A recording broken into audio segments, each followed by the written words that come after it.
Nutrisi, pakan dan air. Nutrisi sapi perah yang baik dimulai dengan air. Nutrisi terpenting bagi hewan dan bahan baku termurah dalam pakan bagi peternak sapi perah. Sapi perah membutuhkan lebih banyak air daripada nutrisi lainnya untuk pertumbuhan, pemeliharaan, dan produksi susu. Jika air tidak tersedia secara tidak terbatas yang diinginkan hewan, terutama di iklim tropis, maka dapat mengurangi produksi susu, pertumbuhan dan perkembangan, serta membatasi produksi susu seumur hidup. Sapi perah juga membutuhkan air untuk mengatur suhu tubuh, terutama di iklim tropis. Mereka kehilangan sekitar setengah dari air dalam tubuh mereka melalui keringat dan pernafasan. 25% melalui urin dan kotoran, dan 25% masuk ke dalam susu tergantung pada seberapa banyak susu yang diproduksi. Sapi perah mendapatkan air dari minum dan air dalam pakan yang mereka makan. Jika air tersedia tidak terbatas, sapi dengan sistem kandang ikat akan lebih sering minum dibandingkan dengan sistem kandang lepas. Dalam sistem kandang lepas, beberapa tempat minum harus ditempatkan di seluruh area untuk mencegah sapi dominan menghalangi akses sapi yang lainnya. Sapi lebih suka air yang bersuhu antara 17-28 Celcius, tidak terlalu dingin atau terlalu hangat. Mereka suka minum dari permukaan air yang dangkal dan panjang, 50-70 cm. Ketika santai, sapi minum dalam 3 tahap: mencicipi cepat, mencicipi lebih lama, kemudian minum sebenarnya, yang bisa mencapai 10-20 liter hanya dalam waktu sekitar 30 detik. Sapi minum lebih sedikit air saat makan pakan segar seperti rumput yang mengandung hingga 80% air atau silase yang mengandung 65-70% air. Jika sapi dan pedet tidak mendapatkan cukup air atau jika kualitasnya buruk, mereka juga akan makan lebih sedikit, yang mengakibatkan penurunan produksi susu dan pertumbuhan.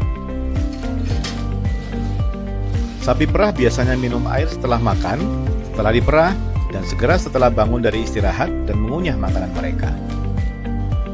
Seiring dengan produksi susu yang lebih banyak, mereka pasti minum lebih banyak. Sapi non-laktasi minum 50-70 liter sehari, sementara sapi produksi tinggi di iklim panas dapat minum 100-200 liter setiap hari.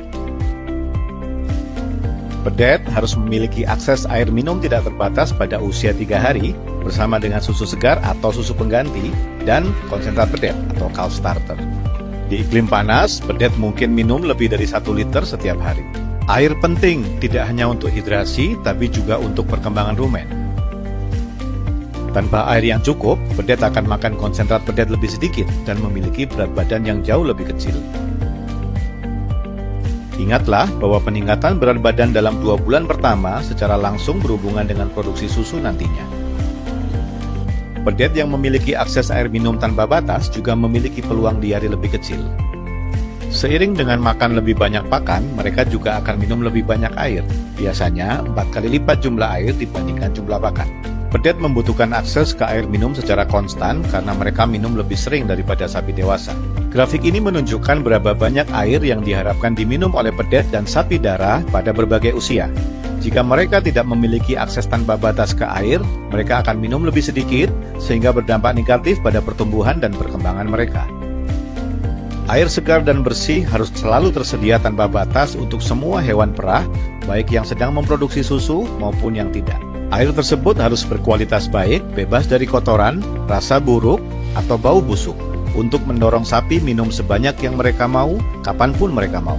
Jika sapi tidak minum air yang cukup, mereka akan makan lebih sedikit, memproduksi susu lebih sedikit, dan kesehatan reproduksi serta pertumbuhan mereka akan terganggu. Tanda kurangnya asupan air adalah urin sedikit, kotoran keras, dan sapi minum dari genangan yang mengandung urin. Perilaku ini juga bisa disebabkan oleh kurangnya garam atau kalium dalam pakan mereka. Untuk memastikan sapi minum cukup, bak air dan ember harus dibersihkan dengan baik secara teratur. Kualitas air. Sapi yang minum air tanah, sumur, mata air, dan sungai sering terpapar kualitas air yang buruk akibat kontaminasi kimia atau bakteri.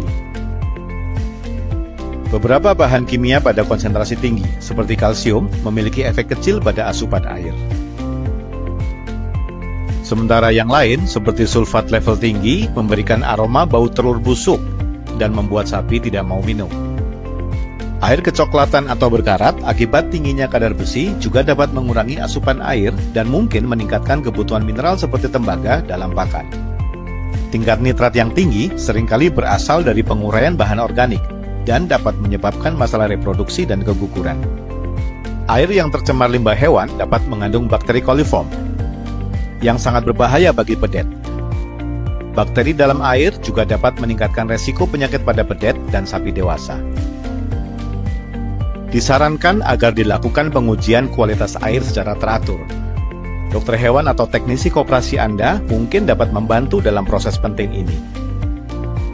Ingat, banyak masalah dalam produksi susu dimulai dengan air yang tidak cukup, kotor, atau berkualitas buruk. Sapi dan pedet harus selalu memiliki akses tak terbatas ke air segar dan bersih untuk produksi yang baik, asupan pakan, kesehatan, dan pertumbuhan. Pengurangan air akan mengakibatkan penurunan asupan pakan, produksi susu yang lebih sedikit, serta reproduksi dan kesehatan yang lebih buruk. Air harus bersih, segar, dan berkualitas baik.